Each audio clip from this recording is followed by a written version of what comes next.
안녕하세요. 형광펜 성경과 함께하는 성경 공부. 오늘은 이사야 60장입니다. 일어나라, 빛을 발하라. 이는 너의 빛이 이르렀고 여호와의 영광이 너희 위에 임하였습니다.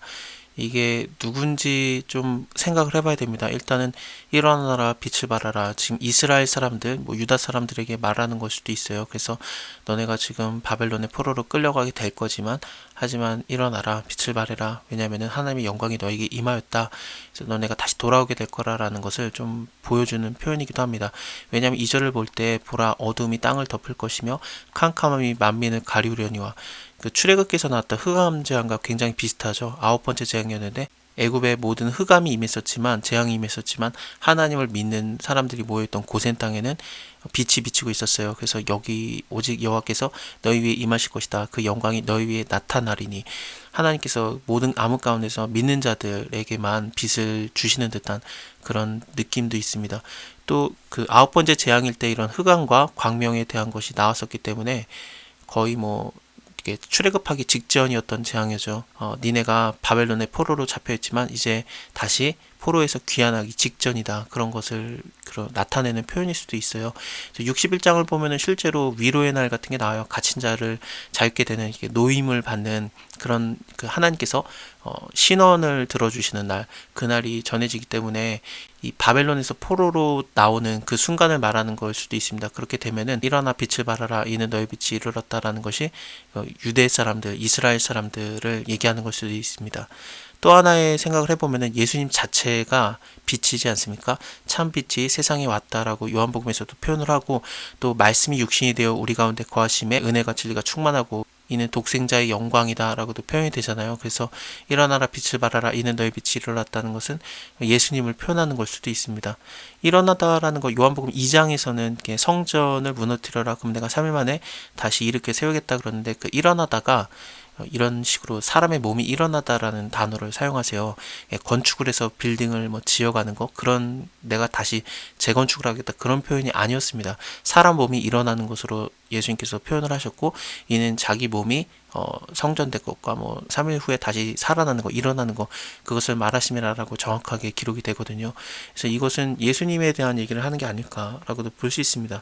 또 하나가 뭐냐면 우리한테 하는 거예요. 왜냐하면 예수님께서 제자들에게 너희는 세상의 빛이다라고 말씀을 하셨기 때문에 우리가 하나님의 빛인 거죠. 그래서 세상을 비추는 빛, 열왕은 비추는 너희 광명으로 나오리라 라는 것이 우리까지도 표현되는 걸 수도 있습니다.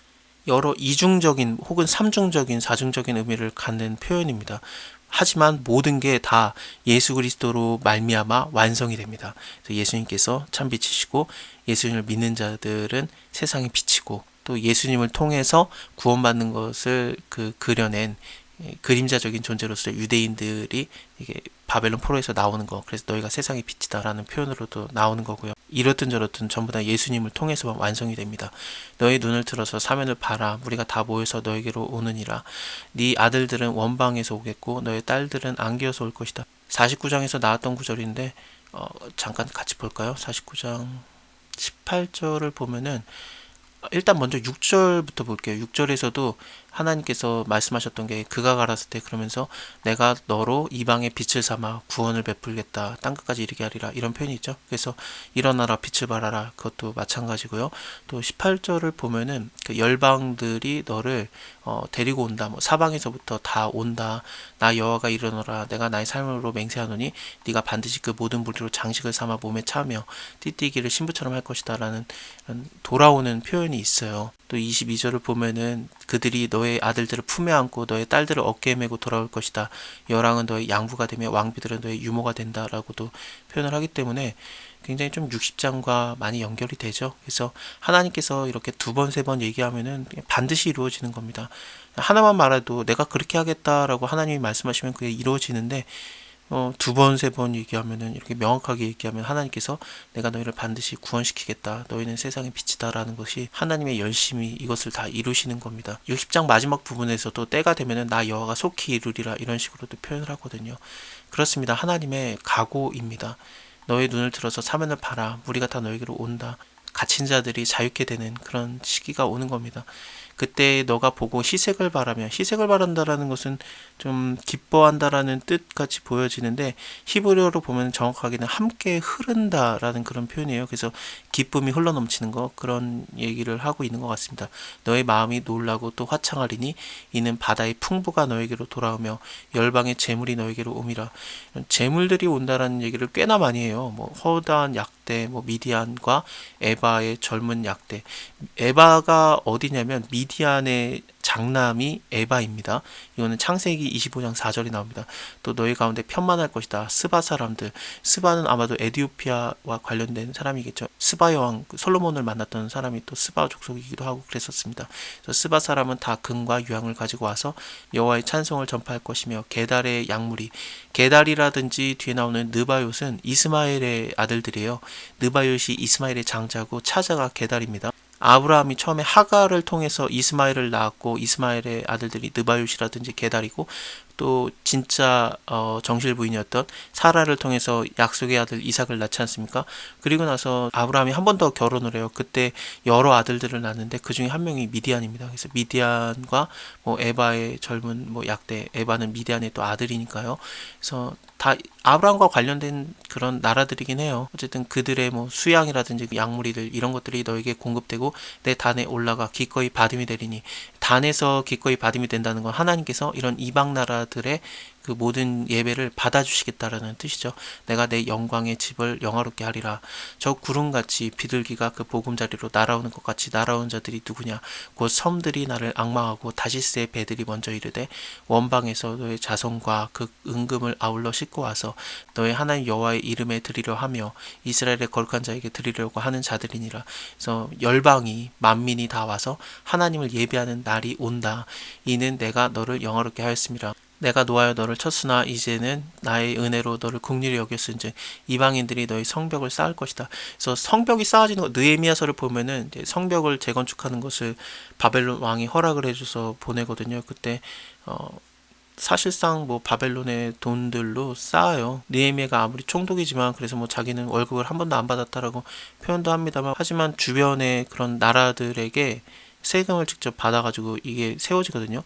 사실 주변 나라들이 처음엔 방해를 했어요. 뭐 성전이 지어질 때도 그렇고 성벽이 세워질 때도 그런데 그때 왕한테 보고하고 고소하고 이게 거짓으로 고소해서 왕이시여 지금 당신이 이들에게 성벽을 지으라고 한 거 맞습니까? 요새를 짓고 있는데 이거 반란을 일으키려고 하는 겁니다. 분명히 성전을 지으라고 한 거 아닙니까? 라면서 거짓으로 고소하고 그것 때문에 왕이 이 뭐 성전 지어지는 것을 그 멈추기도 하고 그러거든요. 근데 나중에는 하나님께서 도우셔서 주변 나라들이 다 고소를 했었는데 사마리아도 대표적인 그런 나라 중에 하나입니다. 그래서 유대인들과 사이가 안 좋아요. 그 성전 문제 때문에 그런 겁니다. 어쨌든 나중에는 하나님께서 그 왕의 마음을 바꿔가지고 나한테까지 그 세금을 바칠 거 없다. 그냥 주변의 그 나라들이 바로 그 예루살렘에 돈을 보내가지고 뭐 성전이 지어지든 성벽이 지어지든 그게 빨리빨리 지어지게 바로 글로 돈이 전달되게 하라라고 하나님께서 왕의 마음을 움직여서 이렇게 도와줍니다. 그래서 이방인들이 성벽을 짓는다라는 게 그런 식의 표현이기도 해요. 그 왕들이 너를 봉사할 것이며 너의 성문이 항상 열려서 주야로 닫히지 아니하리니 이는 사람들이 너에게로 열방의 재물을 가지고 온다. 그 왕들이 포로로 이끌어 옴이라. 정확하게는 수동태로 왕들이 이끌려 왔다라는 거예요. 그래서 일어나라 빛을 발하라. 이 너라는 존재가 있죠. 너의 빛, 너. 이 너라는 존재가 대단하시기 때문에 하나님께서 그 존재를 영화롭게 만드시기 때문에 다른 왕들도 다 포로로 끌려오는 듯한, 그래서 강제로 오히려 섬기는 정도로 강한 권력을 받는 듯한 표현이 있어요. 그래서 메시아적인 요소가 있는 거예요. 너를 섬기지 아니하는 백성과 나라는 파멸하니니 그 백성은 반드시 진멸되리라. 레바논의 영광 곧 잣나무와 소나무와 황양목이 함께 너에게 이르렀다. 내 거룩한 곳을 아름답게 할 것이다. 이게 레바논 하면은 백향목이 떠올라야 되는데 백향목이 없고 잣나무라든지 소나무라든지 황양목으로만 표현이 되고 있어요. 백향목으로 지어졌던 거는 이미 솔로몬 때 지어졌어요. 다윗이 나는 이렇게 백향목 궁에 살고 있는데 여호와의 성막은 저렇게 텐트 형태구나. 내가 하나님 위해서 집을 짓겠다라고 마음을 먹었을 때 하나님께서 언제 내가 너한테 백향목으로 집 져달라고 했냐, 그렇게 내가 말한 적이 있냐라면서 내가 너의 나라를 뭐 영원하게 하겠다, 너의 왕위를 영원하게 하겠다 하면서 메시아적인 그런 얘기를 해주시거든요. 그래서 다윗의 위를 받는 자 예수 그리스도가 영원한 왕권과 영원한 나라가 되는 거, 그런 것들을 말씀을 해주시는데, 이 백향목이라는 단어가 나오면은 그 솔로몬 때 어쨌든 그 성전이 지어지지 않습니까? 다윗이 짓고 싶어 했지만 결국엔 솔로몬 때 지어지는데, 네, 이 백향목으로 지어진 그 성전이 아닌 그 다른 나무들이라고 표현을 하는 거 보면은 다른 종류의 성전이 지어진다라는 것을 암시하는 듯한, 사실 예수님의 몸 자체가 성전이시기 때문에 하나님이 그 가운데 거하시기 때문에 이런 건물의 형태가 더 이상은 아니었거든요. 새로운 개념이 도입이 되는 거였는데, 그렇습니다. 그래서 이런 백향목을 일부러 뺀 게 아닐까 오해할까봐 그런 느낌이 드네요. 내가 나의 발둘 곳을 영화롭게 할 것이다. 너를 괴롭게 하던 자의 자손이 몸을 굽혀서 너에게 나오면, 굉장히 좀 복종하는 듯한 그 태도지 않습니까? 위에서도 왕들이 포로로 이끌려온다라든지 또 왕들이 너를 봉사할 것이다 라는 그런 표현들도 그렇고요. 그래서 왕의 왕이신 예수님을 통해서 완성되는 그런 성전을 얘기하는 것 같아요. 너를 멸시하는 모든 자가 너의 발에 엎드려서 너를 일컬어 여호와의 성읍이라, 이스라엘의 거룩한 자의 시온이라 하리라. 전에 너가 버림을 입으며 미움을 당하였으므로 너에게로 지나가는 자가 없었으나, 그 바벨론 제국에 의해서 예루살렘이 완전히 멸망당해서 아무도 지나가지도 않을 정도로 황폐해졌었다라고 합니다. 이제는 내가 너로 영영한 아름다움과 대대의 기쁨이 되게 하리니 네가 열방의 젖을 빨며 열왕의 유방을 빨 것이다. 이것은 그 이방인들에게 많은 후원을 받는다, 조달을 받는다라는 그런 표현을 얘기하고 있는 거예요. 위에서도 뭐 왕들이 너에게 봉사한다라든지 아니면 원방에서부터 은이라든지 금을 갖고 와서 하나님 여호와 이름에 드리려고 한다라는 이런 얘기들이 있었잖아요. 금과 유황을 가져오는 것도 있고 양, 뭐 순양, 뭐 공급받는 게 굉장히 많았거든요. 그래서 열왕의 그런 그 젖을 빤다라는 게 이런 표현인 것 같습니다. 사도행전을 보면은 굉장히 좀 비슷한 내용이 있기는 해요. 그렇게 따지면 이거는 교회를 얘기하는 걸 수도 있습니다. 사도행전 11장 27절부터 보면은 안디옥 교회에 대한 얘기가 나오는데, 그때 선지자들이 예루살렘에서 안디옥에 이르니 그 중에서 아가버라고 하는 한 사람이 일어나서 성령으로 말하되 천하가 크게 흉년에 들릴 것이다 라고 하고, 글라우디오 때 진짜로 그렇게 되거든요. 그래서 사람들이 그 제자들이 각각 그 힘대로 유다에 사는 형제들에게 부조를 보내기로 작정합니다. 부조라는 게 헬라어로는 봉사인데, 봉사라는 게 그 구제하다라는 단어랑도 연관이 돼서 많이 사용됐던 단어입니다. 그래서 그것을 모아서 이걸 보내줘요. 바나바랑 사울의 손에 보냅니다. 그래서 장로들에게 보내니라라고 돼 있는데, 사울이 우리가 아는 그 바울을 얘기합니다. 그래서 예루살렘 교회가 괴로울 때 안디옥 교회, 이방 교회가 이런 그 돈을 모아서 보내줘서 도와줬던 거, 그것이 나오는 것을 이 이사야서에서 나오는 말이 완성된 것이라고 보는 견해도 있어요. 내가 금을 가져서 노를 대신하며 은을 가져 철을 대신하며 노수로 나무를 대신하며 철로 돌을 대신하며 화평을 세워서 관원을 삼으며 의를 세워서 감독을 삼으리니 다시는 광포한 일이 너의 땅에 들리지 않을 것이고 황폐와 파멸이 너의 경내에 다시 없을 것이다. 너가 너의 성벽을 구원이라 너의 성문을 찬송이라 칭할 것이다. 예수님 스스로가 성전 되시기 때문에 그 하늘의 성전이 보이지 아니하였다라는 표현이 있어요. 요한계시록을 보면은 예수님 스스로가 구원이시고 성전 되신 거, 그런 게 다 완성이 돼요. 이 성벽을 구원이라 하는 것을 예수님까지도 연결을 지을 수 있느냐? 당연히 그렇고요. 성문, 뭐 문들아 머리를 들어라, 그 시편의 말씀도 있고, 예수님께서도 요한복음에서 내가 바로 양의 문이다라고도 표현을 했기 때문에 성문을 예수님과 연결을 짓는 것은 이상할 건 없습니다. 나를 통하지 않고는 아버지께로 갈 자가 없느니라. 그것도 다 마찬가지고요. 다시는 낮에 해가 너에게 빛이 되지 아니하며 달도 너의 빛을 비추지 않을 것이다.